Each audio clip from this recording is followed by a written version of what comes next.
Punalur bus കാത്തു നിന്നും മടുത്തു. അവസാനം ബിനീഷ് ഒരു ബസ് എടുത്ത് ഓടിച്ച് വീട്ടിൽ പോയി.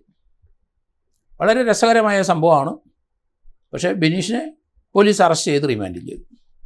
കഴിഞ്ഞ ദിവസം ബിനീഷ് എന്ന 21 വയസ്സുകാരൻ ഹെവി വെഹിക്കിളൊക്കെ ഓടിക്കും.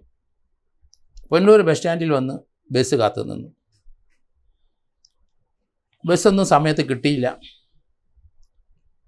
അവസാനം രാത്രി 12-1 മണിയായി. ബസ് സ്റ്റാൻഡിൽ പലരും അവിടെയുള്ള ചാരുബെഞ്ചിലും അവിടെയൊക്കെ ഇവിടെ ഉറങ്ങുന്നുണ്ട്. ബസ്സുകളൊന്നും വരുന്നുമില്ല. വീട്ടിൽ പോകേണ്ട അത്യാവശ്യം തന്നെ ബിനീഷിന്. നോക്കിക്കഴിഞ്ഞപ്പം ആ ബസ് സ്റ്റാൻഡ് സ്വല്പം മാറി ഇരുട്ടത്ത് ഒരു KSRT ബസ് വേണാട് ഓർഡിനറി കിടപ്പുണ്ട്. ആരുമില്ല പരിസരത്ത്. അവിടെ ചെന്നു. ആ KSRTC ബസ്സിന് പ്രസ് ചെയ്ത് സ്റ്റാർട്ടാക്കുന്നതാണ്. അതുകൊണ്ട് കീ ഒന്നും ആവശ്യമില്ല. ഏതായാലും കയറിയിരുന്നു. ബസ് സ്റ്റാർട്ടായി. വണ്ടിയെടുത്ത് പുനലൂർ പഴയ പാലത്തിൻ്റെ ഇപ്പുറത്തെ വീതിയുള്ള ആ പാലം വഴി വണ്ടി ഓടിച്ച് TB ജംഗ്ഷൻ ചെന്നപ്പം സ്പീഡ് കൂടിപ്പോയി.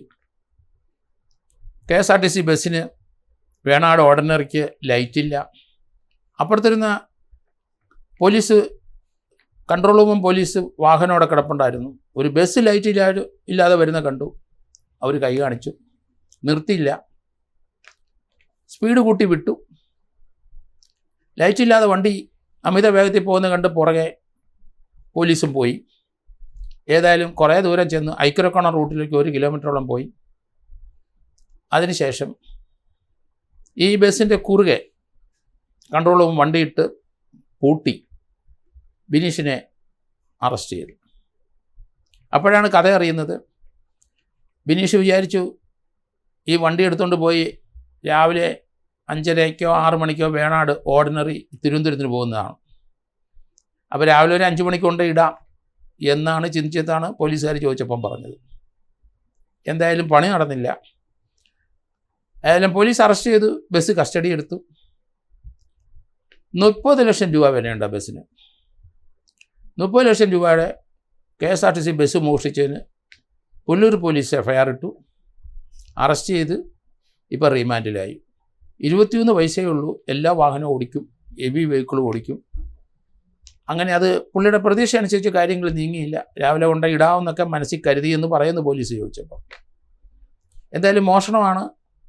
ചോദിക്കാതെ പറയാതെ KSRTCയുടെ ക്യാമ്പസിനകത്തുനിന്ന് വണ്ടി എടുത്തുകൊണ്ട് പോയി. കാരണം ഇതുപോലെയുള്ള ചിന്തകളൊക്കെ പലർക്കും മനസ്സിലോട്ട് വരും. അത് ഒന്നുകൂടെ മാറി ചിന്തിക്കണം. എടുത്തുകൊണ്ട് പോയാലുള്ള ദൂഷ്യം അറിയണം. സർക്കാർ വണ്ടിയാണ്, സർക്കാർ പ്രോപ്പർട്ടിയാണ്, ലൈറ്റില്ലാത്ത വണ്ടിയാണ്. പോകുന്ന വഴിക്ക് നമുക്ക് കോൺഫിഡൻസ് ഉണ്ടാവും. വല്ലവരുടെയും പുറത്തോട്ട് കയറി സ്പീഡിൽ പോകുമ്പം അത് റാഷ നെഗ്ലിജൻ്റ് ആക്റ്റായി ചിലപ്പോൾ ഒരു മരണം ഉണ്ടാവും.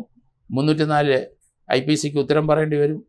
304A ആവും ചിലപ്പോൾ. അത് നിരന്തരമായ കേസുകളും പ്രശ്നങ്ങളും കുടുംബക്കാർക്കും നമുക്കും സ്വയം അനുഭവിക്കേണ്ടി വരും. ഇങ്ങനെയുള്ള ചിന്തകൾ പല കുട്ടികൾക്ക്, ഞങ്ങൾക്ക് 21 വയസ്സുള്ളതുകൊണ്ടാണ് ഞാനത് പറയുന്നത്. പലർക്കും ഇങ്ങനെയുള്ള ചിന്തകൾ വരും.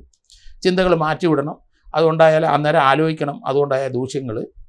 അപ്പോൾ അതുപോലെ പലരും ഇതുപോലെയുള്ള ചിന്തകൾ വന്ന് IAS-കാരനും വെങ്കട്ടരാമനും അതുപോലൊരു ചിന്ത വന്നു.